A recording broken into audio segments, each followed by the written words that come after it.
This ideal neuron enclosed by a lipid bilayer illustrates how we can flip the membrane potential by changing its ionic permeability. Ionic permeability changes when ion channels through the membrane open and close. This helps explain the phases of a neuron's action potential. At present, potassium is more concentrated inside the cell and sodium is more concentrated outside. The lipid membrane contains several closed sodium channels and 2 open potassium channels. As a consequence, potassium conductance exceeds sodium conductance.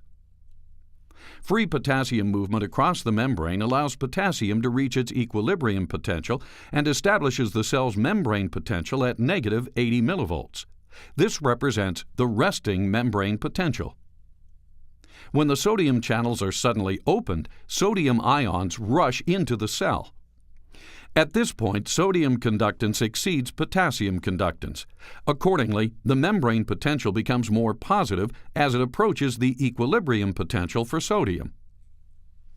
This change represents the rising phase of the action potential. Now, when we close the sodium channels, the positive charge that has accumulated inside the cell provides the driving force to push potassium ions out through their open channel. Now, potassium conductance exceeds sodium conductance. Potassium efflux takes the membrane potential back toward the equilibrium potential for potassium. This represents the falling phase of the action potential.